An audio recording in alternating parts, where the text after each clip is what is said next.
오늘 우리에게 주시는 하나님의 말씀 보도록 하겠습니다. 신약 성경 마태복음 5장 38절로 42절까지의 말씀. 제가 가진 신약 성경 7면에 있습니다.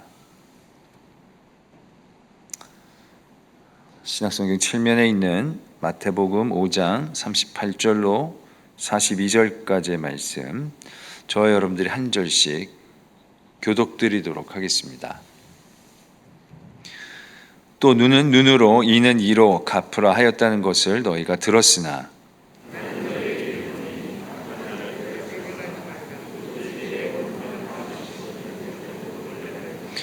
또 너를 고발하여 속옷을 가지고자 하는 자에게 겉옷까지도 가지게 하며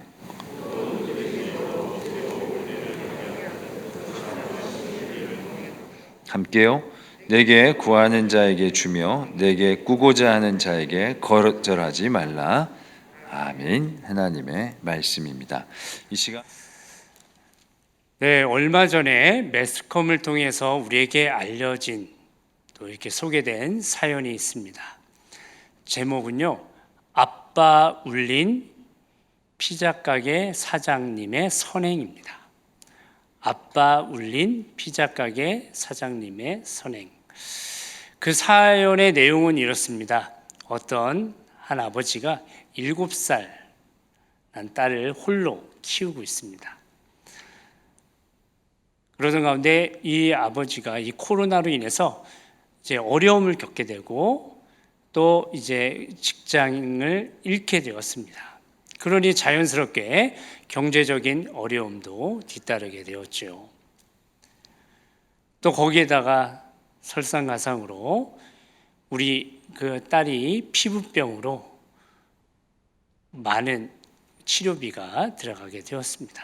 직장도 잃었죠. 또 홀로 키우다 보니까 또 다른 직장을 얻기가 쉽지가 않은 거예요. 거기에다 예상치 못한 지출이 있었습니다. 그러던 가운데 이 딸 아이의 생일이 다가오고 있었어요. 그런데 이렇게 이 아버지가 통장 잔고를 살펴보니까 단돈 571원 밖에 없는 거예요. 딸의 이번 생일을 기대하면서 케이크와 피자를 먹기를 원하는데 현실적으로 해줄 수가 없는 거예요. 이 아버지의 마음이 너무 무너지는 거죠. 그래서 과거에 몇 번 시켜본 적이 있었던 이 피자 가게에 용기를 내어서 전화를 걸었습니다. 그리고 자신의 사정을 이야기하면서 며칠 후면 기초생활비가 들어오니까 들어오는 대로 꼭 갚겠습니다. 피자 한 판 보내달라고 이렇게 부탁을 했어요. 그러고 나서 정말 피자가 그 집에 도착을 하게 되었습니다. 그런데 피자 포장을 보니까요, 겉에 정산 완료, 결제 완료라는 스티커와 함께 이런 작은 문구가 있는 거예요. 맛있게 드십시오. 그리고 따님이 더 먹고 싶다고 하면 언제든지 연락 주세요. 얼마든지 보내드리겠다라는 그런 따뜻한 문구가 있는 거죠. 이런 따뜻한 문구와 함께 따뜻한 피자가 그 집에 선물로 보내어지게 되었습니다.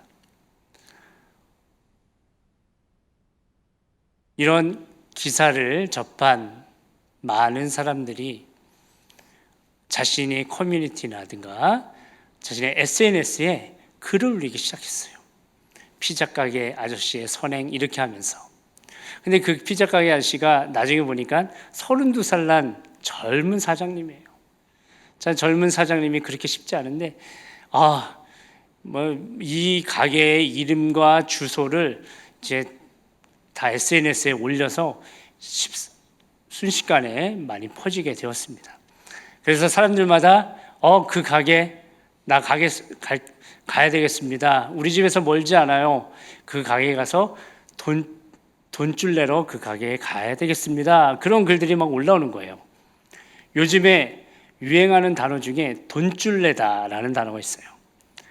이거는 돈으로 혼줄 내다 이렇게 선행을 하신 분들 그런 가게를 찾아가서 저마다 이제 다 구입을 해서 이렇게 돈으로 혼쭐 낸다 그런 의미로 이런 신조어가 나타났는데, 그만큼 많은 사람들이 그 선행을 응원하고 또 칭찬하고 또 다른 그 선행에 또 이렇게 동참하는 모습을 보게 됩니다.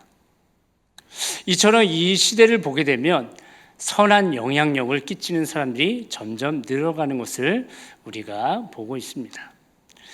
우리는 코로나로 인해서 참 쉽지 않은 삶을 또 시간들을 보내고 있는 것은 분명합니다. 그러나 이 코로나 시기에, 이 어려운 시기에 이런 선한 영향력을 끼치는 사람들이 더 많이 나타나고 드러나고 있다는 사실을 우리가 꼭 기억해야 합니다. 제가 인터넷 포털 사이트에 선한 영향력이라는 이 5글자를 한번 입력을 해봤어요. 그랬더니 홍대 파스타 가게에서, 진짜 파스타 가게에서 시작된 선한 영향력 가게라는 그런 홈페이지가 있더라고요. 선한 영향력 가게. 자세하게 제가 살펴보니까 이런 조금 전에 소개해드렸던 이런 선한 영향력을 끼치는 이런 가게들이 점점 우후죽순처럼 이렇게 늘어나게 된 거죠. 그래서 현재 우리나라 전국에 2,748개의 그런 선한 영향력 가게가 존재를 하고 있어요. 그 가게들의 사장님들이 참으로 쉽지 않은 이 어려운 상황 속에서도 힘들고 어려운 사람들에게 이런 이웃을 사랑하는 마음으로 선한 영향력을 행사하고 있다라는 겁니다. 참으로 귀한 일이죠. 참으로 아름다운 일입니다. 이런 일들이 우리가 살아가는 이 세상 속에서 지금 일어나고 있다라는 겁니다. 복음서의 말씀을 보면 우리 예수님은 이웃사랑에 대해서 참으로 많이 관심을 가지셨습니다. 그래서 특히 가난한 자, 또 소외된 자, 아픈 자, 연약한 자들 예수님이 외면하지 않으셨어요. 그리고 그들을 찾아가서 도와주시고 사랑을 부어주셨습니다. 그래서 저는 감히 말합니다. 인류의 역사 가운데 이런 이웃을 향해 선한 영향력을 끼친 인물을 꼽자면 저는 단연코 예수님을 뽑을 것입니다. 그도 그럴 것이, 예수님은 누가복음 10장에서 예수님은 율법을 하나님 사랑과 이웃 사랑으로 이렇게 나누셨어요. 많은 율법의 600여 개가 되는 많은 율법의 조항이 있지만 그것을 2개로 요약하는데 하나님 사랑과 이웃 사랑이에요. 우리는 그저 하나님 사랑만 생각하는데 하나님 사랑 못지않게 이웃 사랑을 예수님은 강조를 하고 계시다라는 겁니다. 그만큼 예수님은 이웃 사랑을 결코 등한시 여기지 않으셨다라는 겁니다. 이웃, 그런 이웃에 대해서 예수님은 더욱더 많은 관심을 갖고 그들에게 사랑을 베풀기 위해서 예수님은 부단히 노력을 하셨습니다. 누가복음 10장의 말씀을 보면 이웃에 대한 이야기가 등장을 합니다. 한 율법교사가 예수님께 질문합니다. 저희 이웃이 누구입니까? 이웃이 누구냐라는 것을 질문하고 있다는 거죠. 이에 대해서 예수님은 이웃에 대한 정의를 내리시면서 누가복음 10장에 나오는 선한 사마리아인의 비유를 들어주십니다. 선한 사마리아인의 비유, 우리가 너무나 잘 알고 있는 비유죠. 제가 간략하게 말씀드린다면 어떤 사람이 강도를 만났어요. 그래서 많이 아팠어요. 매 맞고 벌겨벗김을 당하고 그래서 거의 반죽음 상태로 있었습니다. 그런데 그 사람 곁으로 한 제사장이 지나갔어요. 제사장은 당대의 종교 지도자의 우두머리예요. 하나님 말씀을 가장 잘 알고 실천해야 될 사람입니다. 그런데 하나님 사랑, 이웃 사랑의 개념이 확실하게 꽂혀 있는 그 사람, 그 제사장이, 그 누구보다 하나님 사랑, 이웃 사랑을 잘 실천해야 되는 그 사람이, 성경은 말합니다. 그 강도 만난 자를 보고 피하여 지나갔다. 보고 피하였습니다. 그뿐만이 아닙니다. 한 레위인도 지나갔어요. 레위인은 성막에서 구별되어서 성막에서 하나님의 성막에서 이렇게 봉사를 했던 사람이에요. 그 사람도 특별히 구별된 존재였어요. 그랬던 레위인이 강도 만난 자를 봤습니다. 못 봤으면 말도 안 해요. 보고 나서 피하여 지나갔습니다. 똑같았습니다. 하나님 사랑, 이웃 사랑을 더욱더 잘 실천해야 될 사람들이, 더 많이 알고 실천해야 될 사람들이 보고 피하여 지나갔어요. 그런데 한 사마리아인이 지나갔는데 이 사마리아인도 봤어요. 근데 그 다음이 달랐습니다. 그를 보고 어떻게 했어요? 성경은 분명하게 기록하고 있습니다. 그를 보고 불쌍히 여겼다라는 겁니다. 이 이방인 사마리아인은 그 강도 만난 자, 그 이웃을 향해서 불쌍히 여기는 마음을 가졌다라는 겁니다. 예수님은 이 비유를 말씀하시면서 그 율법사에게 말씀하십니다. 누가 이웃이겠냐라는 거죠. 예수님이 이 비유를 통해서 말씀하신 이웃은, 참된 이웃은 바로 자비를 베푼 사람, 이 사마리아인이었다라는 겁니다. 예수님께서 이 사마리아인을 높게 평가하고 칭찬한 근거는 무엇입니까? 그가 보고 불쌍히 여김에 있었다라는 겁니다. 그 불쌍히 여김, 그 긍휼함, 예수님께서 이 땅에 오셔서 우리 사람들을 보면서 느끼셨던 그 감정이었습니다. 불쌍히 여기심. 예수님의 그 불쌍히 여기심이 우리에게는 희망인 줄로 믿습니다. 예수님의 그 불쌍히 여기심이 우리에게는 큰 축복인 줄로 믿습니다. 우리가 일반적으로 나를 제외한 다른 사람을 무엇이라 부릅니까? 어떻게 표현하죠? 남이라고 표현해요. 나, 그리고 남. 근데 우리가 나와 남을 이렇게 구분하게 되면요, 좀 불행해지는 것 같아요. 왜냐하면 나와 남이 있으면 왠지 이 사이에 막이 있는 것 같아요. 벽이 있는 것 같아요. 그래서 이렇게 나와 남을 이렇게 구분하다 보면 자연스럽게 나와 남이 분리가 되고, 그러다 보면은 비교를 하게 됩니다. 그러다 보면 내가 저 사람보다 좀 더 많이 가졌네, 으쓱하기도 하고, 저 사람이 나보다 못했었는데 지금은 더 많아졌네, 갑자기 시기와 질투심이 다가오게 됩니다. 저 사람이 이겨야 돼, 이런 경쟁 심리가 작용을 하게 된다는 거죠. 이러면요, 피곤해져요. 행복하지가 않다라는 것입니다. 성경에서 예수님은 나를 제외한 다른 사람을 남이라고 표현 안 하세요. 우리 예수님은 이웃이라고 말씀하십니다. 이웃.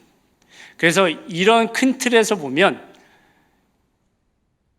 배우자나 또 부모님이나 우리 자녀들이 또 다 이웃이라는 범주 안에 들어가는 거예요. 나를 제외한 다른 사람, 다 이웃인 거죠. 그런데 예수님은 그 이웃에 대해서 우리가 어떻게 대하라고 합니까? 내 이웃을 어떻게 해요? 내 몸같이, 내 자신과 같이 사랑하라, 대하라고 예수님은 말씀하고 계십니다. 근데 문제는 무엇입니까? 우리의 이웃, 좋은 이웃만 있으면 되는데 그렇지 않은 이웃도 있다는 거죠.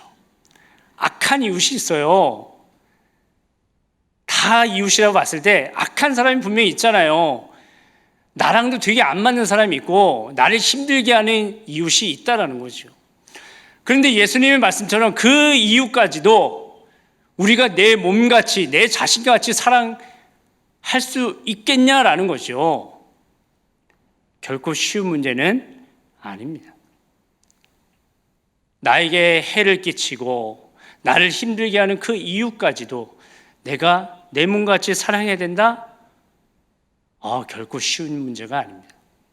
그런 사람은 이웃이란 단어보다는 남도 아니에요. 적, 원수라는 표현을 쓰는 게 더 합당하지 않을까 생각해 봅니다. 그런데 오늘 말씀을 우리가 이렇게 살펴보게 되면 예수님은 우리 인생에 있어서 우리에게 해를 끼치는 사람, 악한 사람들, 이런 사람들에게 우리가 어떻게 행해야 되는지를 제가 말씀으로 교훈을 해주고 계세요. 그러면서 먼저 예수님이 선포해 주시는 말씀이 무엇이냐면 오늘 38절에 있는 말씀인데 구약의 말씀을 인용을 하세요.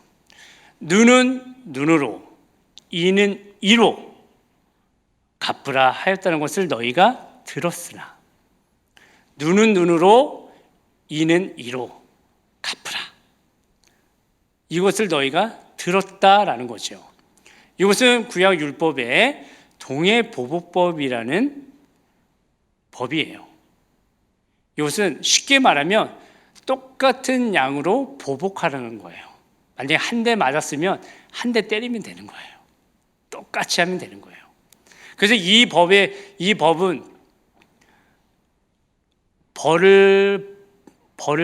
그 죄를 범한 사람을 온전히 벌하고 그러면서 정의도 세우고 그리고 한 대 때렸으면 한 대 맞고 이렇게 함으로 해서 부차적인 더 많은 보복을 막을 수 있는 아주 좋은 법이다라는 거죠.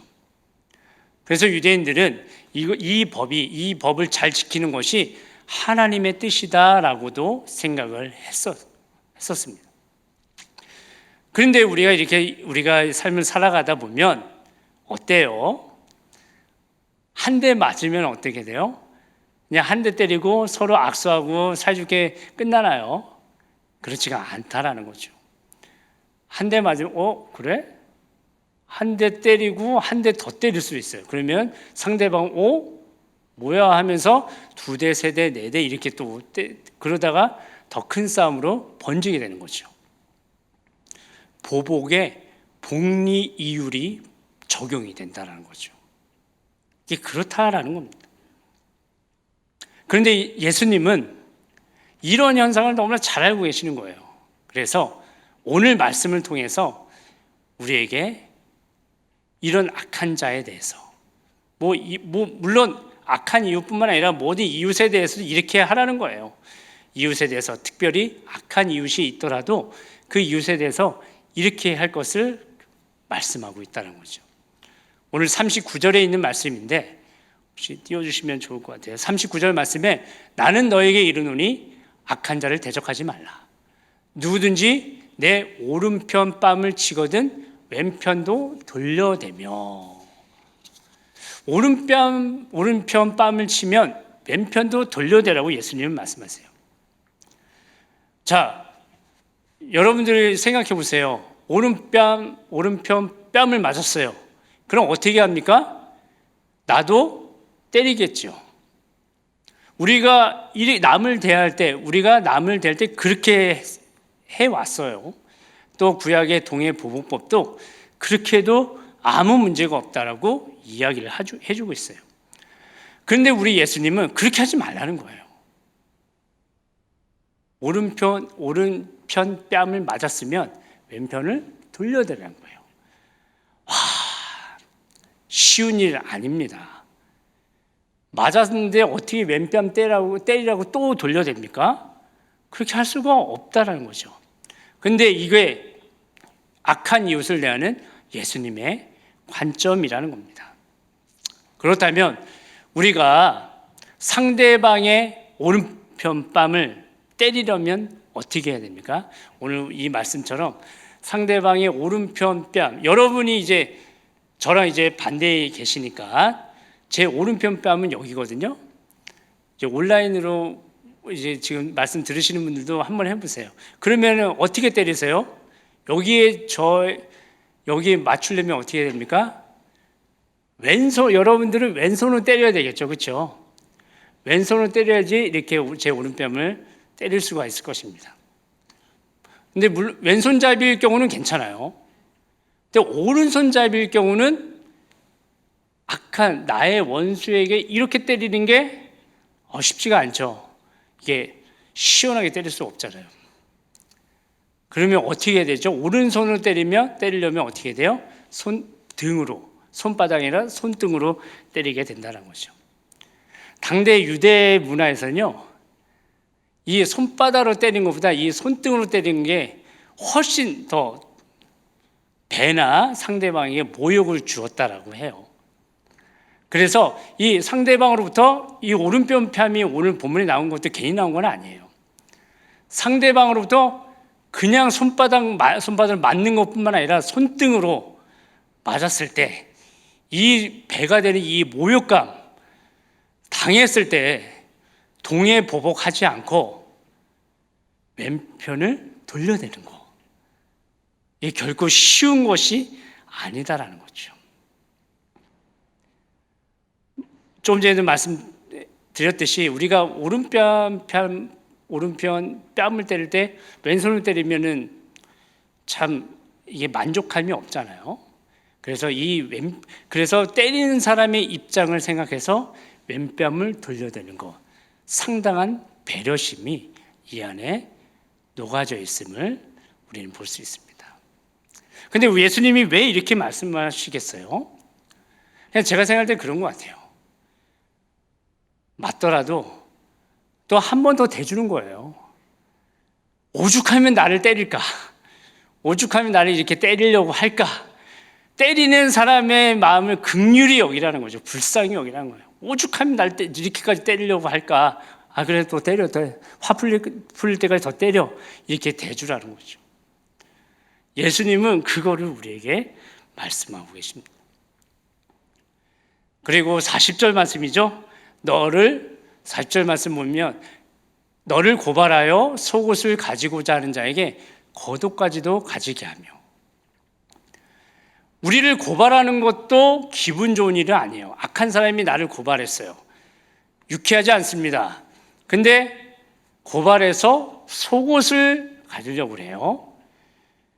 더 유쾌하지 않을 것 같아요. 내가 입던 속옷을, 그 지저분한 속옷을 가져가려는 것도 잘 이해가 안 돼요. 그런데 그런 사람에게 예수님은 겉옷까지 주라고 말씀하세요. 이 당대에 이 겉옷을 준다는 것은 상당히 중요한 의미를 부여하고 있는데, 겉옷은요, 가난한 자들에게 있어서는 이게 이불의 역할을 합니다. 밤에는 추우니까 이불의 역할을 했다는 거죠. 그런데 속옷을 달라는 자에게 겉옷까지 준다는 것은 어떻게 보면 다 주는 거거든요. 정말 내 인생에 있어서 중요한 것을 주는 거거든요. 그런데 예수님은 그렇게 하라는 거예요. 오죽하면 내 지저분한 속옷을 가져가려고 하고, 오죽하면 그럴까라고 긍휼의 마음, 불쌍히 여기는 마음을 가지라는 거예요. 그리고 겉옷까지도 주라는 거예요. 더 선대할 것을 예수님은 말씀하고 계십니다. 그리고 그 다음 말씀 41절 말씀인데요, 41절 말씀 보면 너로 억지로 오리를 가게 하거든 그 사람과 심리를 동행하고, 여기서 이 말씀의 배경을 보게 되면 로마 군대가 이스라엘 백성들, 이스라엘 남자들을 이제 강제로 징용을 해요. 징용을 해서 이제 끌고 가면서 짐을 지어주는 거죠. 무거운 짐을 지고 너 오리 나랑 같이 가야 돼, 마치 종부리듯이 그렇게 하는 거예요. 솔직히 그런 취급받으면 기분이 안 좋겠죠. 그런 사람에게 어떻게 하라고요? 심리까지 동행해 주라. 오리 받고 심리 같이 동행해 주라는 겁니다. 오죽하면 나를 이렇게 할까? 나랑 동행하려고 할까? 그런 마음을 가지고 심리를 함께 더 많이 가질 것을 예수님은 말씀하고 계십니다. 이게 예수님은 오늘 말씀을 통해서 우리에게 이 악한 자로 규정하고 있는, 표현하고 있는 우리의 오른뺨을 때리는 사람, 우리의 고발에서 속옷을 가지려고 하는 사람, 그리고 억지로 짐을 지어서 오리를 가게 하는 사람, 나를 피곤하게 하고 나를 힘들게 하고 정말 다시는 만나고 싶지 않은 그런 사람들 향해서 예수님은 철저하게 그들까지도 우리의 이웃으로 받아들일 것을 예수님은 우리에게 말씀하고 있는 것입니다. 쉽지는 않겠지만 예수님이 그 선한 사마리아인이 가졌던 그 마음, 강도 만난 자를 불쌍히 여기셨던 그 마음을 우리도 한번 품으려고 도전하라는 것입니다. 예수님이 말씀하셨으니까 쉽지는 않겠지만 우리가 그런 삶을 우리가 한번 도전해 보았으면 좋겠습니다. 그래야만 우리 가운데, 우리의 삶 가운데 이런 사람들에 대해서 우리의 왼쪽 뺨을 댈 수가 있는 것입니다. 그래야지만 속옷을 달라고 하는 자에게 겉옷까지 줄 수 있는 그런 여유가 생길 수 있습니다. 그래야만 우리는 할 수 없지만 억지로 오리를 가고자 하는 사람에게 심리까지 더 친구가 되어줄 수 있는, 동행해 줄 수 있는 그런 삶을 우리가 살아갈 수 있다는 거죠.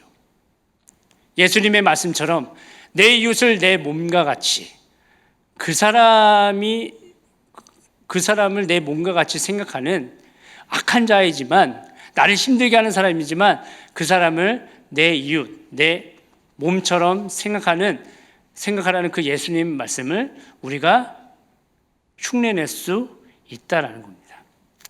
근데 우리의 삶을 보면 그렇게 하는 게 쉬운 일입니까? 우리가 그렇게 도전한다고 해도 쉽게 도전할 수 있는 사람이 얼마나 되겠어요? 쉽지 않다는 거죠.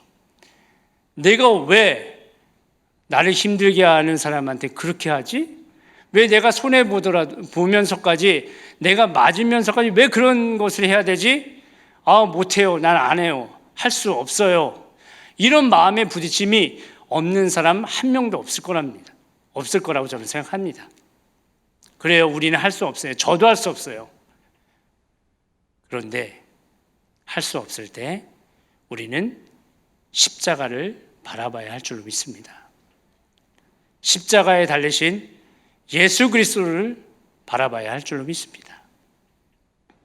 우리 예수님은 십자가에 달리셔서 온갖 침뱉음과 욕설과 모든 모욕을 다 받으셨어요. 그러면서도 그들을 향하여 사랑한다고, 아버지여 저희들의 죄를 용서하여 주시옵소서. 맨편만 되는 게 아니에요. 예수님은 그 몸을 그들이 채찍질을 하도록 내어주셨습니다. 끝까지 용서하셨습니다. 또한 우리 예수님은 자신의 옷을 가지고 가는 사람들을 그대로 용납해 주시고 줄 수 있는 한 끝까지 다 주시는 그런 사랑의 예수님이셨습니다. 더 나아가 예수님은, 십자가에 달리신 예수님은 옆에 같이 매달린 강도, 중한 죄를 범한 그 강도, 그렇지만 예수님께 믿음의 고백을 한 그 강도에게 오늘 내가 나와 함께 낙원에 있을 것이다, 오리 심리뿐만 아니라 영원히 내가 너와 함께 할 것이다 라는 동행의 약속을 허락해 주셨습니다. 사랑하는 성도 여러분, 우리 예수님 십자가에서 우리에게 큰 사랑 보여주신 예수님, 그러면서 우리에게 말씀하신 예수님, 그리고 예수님의 그 말씀, 내 이웃을 내 몸과 같이 사랑하라. 이 말씀은 나에게 잘하는 이웃, 나에게 좋은 이웃, 착한 이웃에만 국한되는 것이 결코 아닙니다. 나를 힘들게 하고 정말 다시는 안 만났으면 하는 그런 이웃까지도 예수님은 포함하여서 그들까지도 내 몸같이 사랑하라고 말씀하고 계십니다. 우리가 주님을 바라보고 십자가를 바라보면서 나는 할 수 없지만 우리 주님 그렇게 하셨기에 주님 사랑에 힘입어서 우리가 그런 삶을 도전하기를 소망합니다. 그래야 할 때 우리의 그런 불쌍히 여김과 우리의 사랑을 받은 이웃들이 감사하다고 바로 고백하는 사람도 있겠지만 감사함, 은혜도 모르고 오히려 더 이용하는 사람들도 있을지도 몰라요. 그러함에도 우리가 예수님처럼 예수님의 그 사랑을 전하는 데 더욱더 집중해야 될 줄로 믿습니다. 그래야 할 때 그 불쌍히 여김, 그 사랑을 경험한 사람들이 오히려 회개의 통로가 어느 순간 회개의 통로가 되어서 그 사람들도 더 다른 사람을 남이 아닌 적이 아닌 원수가 아닌 이웃으로 받아들이고 예수님처럼 불쌍히 여기는 마음을 갖게 될 줄로 믿습니다. 십자가에 달리신 예수님으로부터 시작된 그 이웃에 대한 선한 영향력이 오늘 살아가는 우리들의 삶을 통하여서 기하급수적으로 퍼져나가게 증가하게 될 줄로 믿습니다. 그래서 우리의 삶이 어떻게 돼요? 그렇게 되면 어떻게 됩니까? 내 이웃을 내 몸같이 사랑하는 사람들로 이 땅 가운데 넘치게 될 줄로 믿습니다. 우리 청운교회는 작년에 100일 릴레이 기도를 통해서 성도님들이 한 끼 금식을 하면서 그 식사비를 가지고 헌금을 했어요. 그렇게 모은 금액으로 작년에 77개 코로나로 인해서 어려움을 당하는 아주 작은 교회들 77개의 교회들에게 100만 원씩 지원했었습니다. 그래서 희망과 용기 또 기도를 드린 적이 있습니다. 그리고 올해 2월 또 8월 특별 새벽 집회를 통해서 또 성도님들께서 하나님께 올려드린 이 예물을 통해서 또 역시나 코로나로 인해서 힘들고 어려운 교회들을 또 우리 교회가 돕고 있습니다. 또 그리고 그뿐만이 아니죠. 그리고 오늘 이렇게 장학주를 맞이해서 또 우리 교회가 많은 학생들에게 장학금을 드림으로 인해서 이렇게 많은 귀한 일들을 하고 있습니다. 십자가에 달리신 예수님으로부터 시작된 그런 선한 영향력의 역사가 오늘 우리 청운교회를 통해서 이렇게 이루어지고 있음을 우리가 보고 있습니다. 제가 서두에도 말씀드렸듯이 선한 영향력 가게 2748개였죠. 그렇게 가게가 있어요. 이제는 우리 청운교회를 필두로 해서 우리 한국교회에 선한 영향력을 끼치는 그런 교회가 2748개 이상으로 증가하기를 소망합니다. 그리고 또 우리 청운교회 안에서도 선한 영향력을 끼치는 성도님들, 선한 영향력 성도가 2748명 이상으로 나타나기를 소망합니다. 더 나아가서 오늘 장학금을 받은 우리 학생들 더욱더 주님 안에서 잘 자라서 이 세상에서 선한 영향력을 끼치는 믿음의 사람들로 서나가기를 소망합니다. 이를 위해서 우리가 어떻게 해야 돼요? 우리가 여전히 우리의 힘으로는 안 돼요. 그렇기 때문에 우리가 날마다 십자가에 달리신 예수님을 묵상하면서 예수님께서 십자가에서 보여주셨던 그 사랑, 그 긍휼, 그 불쌍히 여김, 그 마음을 우리가 품어야 될 줄로 믿습니다. 너희 안에 이 마음을 품으라. 곧 그리스도 예수의 마음이니 이 마음을 품고 또 그 마음 품기 위해서 날마다 믿음의 도전을 하며 주님 가신 그 길을, 믿음의 길을 잘 따라 걸어가는 우리 모두가 되기를 소망합니다. 그럴 때 우리가 살아가는 이 현장에 예수님의 그 선한 영향력으로 가득하게 될 줄로 믿습니다. 예수님의 그 선한 영향력의 향기가 진동하게 될 줄로 믿습니다. 이 귀한 은혜가 오늘 여러분의 삶 가운데 이루어지기를 주님의 이름으로 축원합니다.